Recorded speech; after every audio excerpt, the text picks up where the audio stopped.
I'm Nadira Tudor, and this is The Fall of Kabul, a soldier's story. Was it worth it?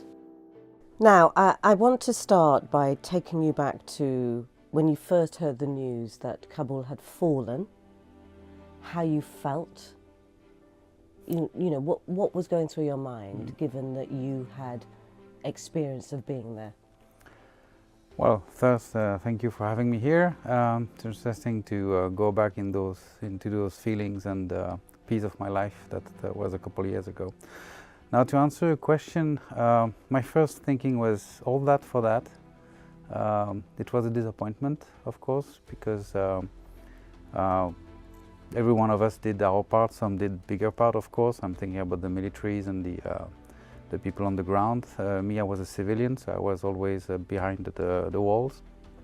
But I felt that all this collaborative work that was done there, which is not easy for anyone, and suddenly seeing it completely not cancelled, but going to an end, and a very abrupt end, and it happened so fast. I mean, like a lot of people, I was on TV and watching the news almost in real time, and I really thought, well, all that work for all those years, all this motivation, it was a real disappointment.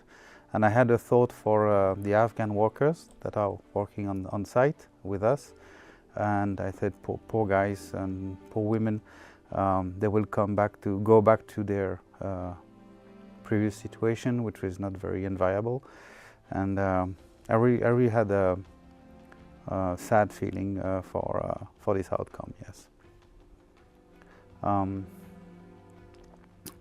Could it have been done differently, better? I don't know. I mean, this is a little bit above me in terms of you know, the thinking, the strategy, the goals, the political decisions, and everything. But as just a simple participant of this effort, it was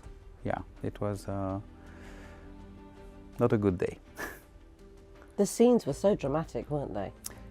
Yeah, of course, especially when it's also even more dramatic when you went there. I'm thinking about those scenes on the airport, on the tarmac, with people trying to block the planes or trying to jump on it somehow to maybe fly away with the planes. But I've been there on this airport, of course, on the north part to work, but also on the south part to take a plane. So I went into this building, I went onto this tarmac and everything. So it was this strange feeling of thinking I was there, so I know exactly what happens there. I know exactly where it is.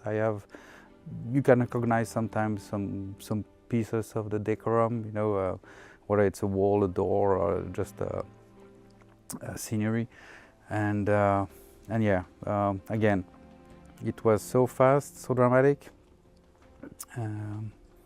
What a waste. Were you transported there? You talk about walking on. It's a very strange feeling, isn't it, when you've been in a location and something really so dramatic happens. Yeah. Whether that's a disaster or something good, or so. From what you're describing, it sounds like your brain was immediately transported back. Yeah, it's like being back there. Instead of watching on TV, it could have been that I would be watching it from a window, from a nearby building, or from a facility somewhere there.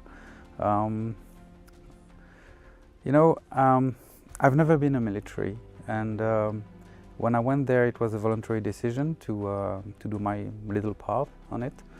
I was deployed for a full 6 months, and it's one of the times during my whole career at NATO that I actually felt that I was doing something useful and with a direct meaning to my activities. Because, to be honest, I'm in IT, and when you work in the offices here in Brussels, where it's at SHAPE or the HQ or anywhere else, you could almost be in any factory, any businesses, and doing your things, of course. But when I was there, I was close to the people in uniform. I was close to the, I would say, the operation, everything, and so you get quickly, you get this. I'm part of it. I'm in it. And when you see this, it, like you said, it transports you back there. And also, I was grateful to say, okay, I'm not there when it happens, because I mean, it was so dramatic, and the sense of danger actually on the spot must have been skyrocketing right away for the people who were still there. Whether it was the civilians continuing to go away, to come back home, or the military who were actually closing all the facilities and making sure that exiting the premises was done the way it should have been done. So yeah, watching this on TV was transporting yourself back there for a short moment. Yeah. You mentioned a number of things there, your relationships that you developed while you were there over the 6 months, and a sense of danger. I'll start with the sense of danger. Yeah.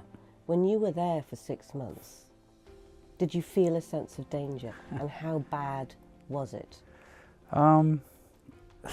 The funny one, because afterward it's always funny when nothing happened, of course, was the first incoming alert. So we were trained as civilians. We go before deployment. We go to an extensive training in Czech Republic.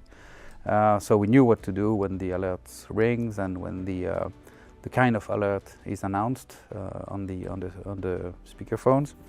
But the first one that happened was just a couple of days after I arrived there. My initial thought was, why the hell am I here? Why did I choose to come? I mean, this is the real stuff. It's not a movie. Fortunately, nothing serious